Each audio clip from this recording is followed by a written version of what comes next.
ममता बनर्जी की कांग्रेस से नहीं बन रही, कांग्रेस की ममता बनर्जी से नहीं बन रही, कांग्रेस की आम आदमी पार्टी से नहीं बन रही और आम आदमी पार्टी की कांग्रेस से नहीं बन रही। अब इन्हीं खबरों के बीच एक और खबर आती है कि ममता बनर्जी की उनके खुद के भतीजे अभिषेक बनर्जी से भी नहीं बन रही है। ये खबर है कि सिर्फ अफवाह है, सच्चाई कितनी है ये सारी जानकारी लेकर हमारे साथ विकास न्यूज़ रूम में मौजूद हैं। जी देखिए, ममता बनर्जी के भतीजे हैं अभिषेक बनर्जी। खबरें आ रही थी कि दोनों के बीच में तल्खी है, बीजेपी से उनको ऑफर किया जा रहा है, इस तरह के आरोप ममता बनर्जी की ओर से लगाए गए।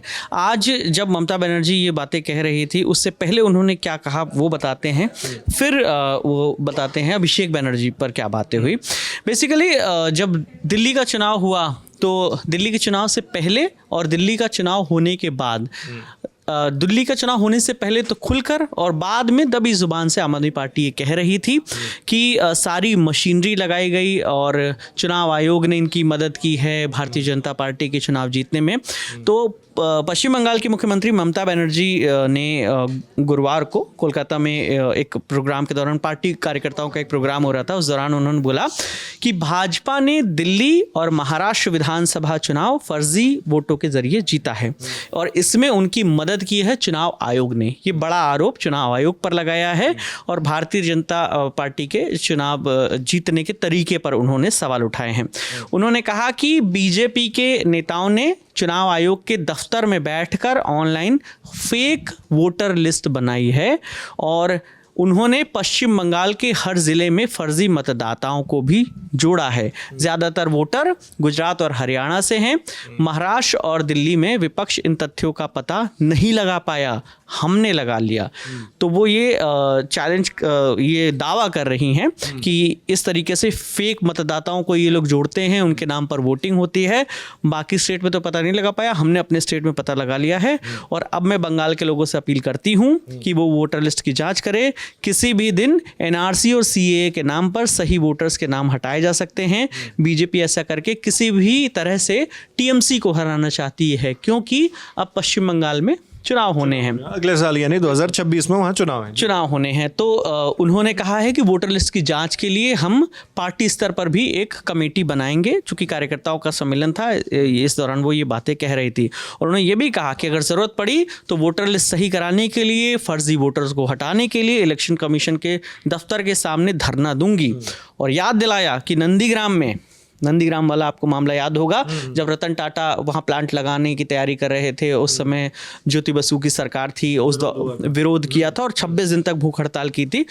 और उन्होंने कहा ठीक उसी तरह मैं इलेक्शन कमीशन के खिलाफ भी आंदोलन कर सकती हूँ। तो बिल्कुल हल्के में लेने की ज़रूरत नहीं है। यहाँ पे विकास देखिए, एक और चीज़ आ रही है कि फर्जी वोटर के आरोप लगातार लगाए जा रहे हैं। तो जब ममता बनर्जी ने इतने गंभीर आरोप लगाए तो क्या उन्होंने कोई तथ्य, कोई सबूत पेश किए सामने? नहीं, उन्होंने बस ये, वही कह रहा हूँ कि उन्होंने आरोप लगाए हैं, उनका ये दावा है। इस दावे की पुष्टि किसी भी सपोर्टिंग डॉक्यूमेंट से उन्होंने नहीं की है।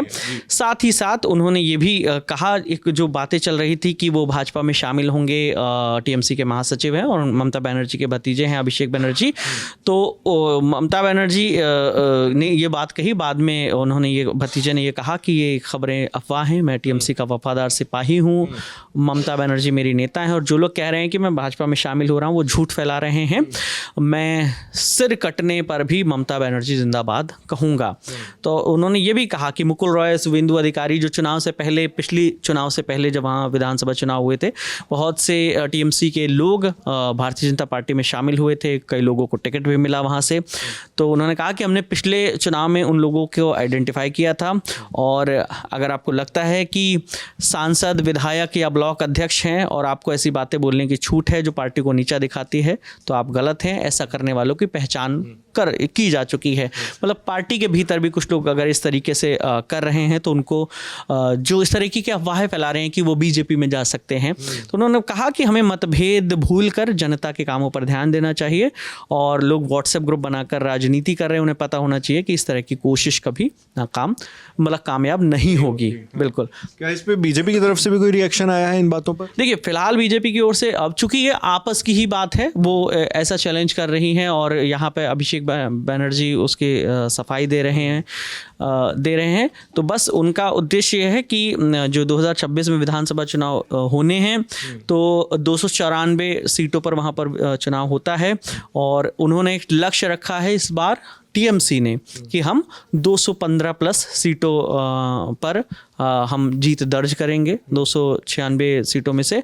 और अगर हम पिछला चुनाव देखें 2021 का तो टीएमसी खाते में 213 सीटें आई थी, तो मतलब 2 सीट प्लस का उन्होंने रखा है और तब बीजेपी के खाते में 77 सीटें आई थी। तो फिलहाल ये जो बातें चल रही थी कि दिल्ली में जिस तरीके से उन्होंने चुनाव जीता है और जिस तरीके से महाराष्ट्र में चुनाव जीता है तो वो फर्जी वोटर्स के जरिए और इलेक्शन कमीशन की मिलीभगत से, ये बड़ा आरोप ममता बनर्जी की ओर से लगाया गया है इलेक्शन कमीशन पर। और उनका ये भी कहना है कि अगर नहीं ये सब सिस्टम सही नहीं होता है चुनाव से पहले तो मैं इलेक्शन कमीशन के दफ्तर के बाहर जाकर बिल्कुल दे दूंगी धरना। हाँ जी, तो ये तमाम जानकारी थी और ये सब इस बीच आ रही हैं जब 2025 में दिल्ली विधानसभा चुनाव के नतीजे घोषित हो चुके हैं और आम आदमी पार्टी जो पहले सरकार में थी अब उनकी सरकार जा चुकी है, बीजेपी वहाँ पर सरकार बना चुकी है। वैसे ही कुछ समानता अगर देखें तो पश्चिम बंगाल में भी है, क्योंकि वहाँ पर क्षेत्रीय दल टीएमसी तृणमूल कांग्रेस जो ममता बनर्जी की पार्टी है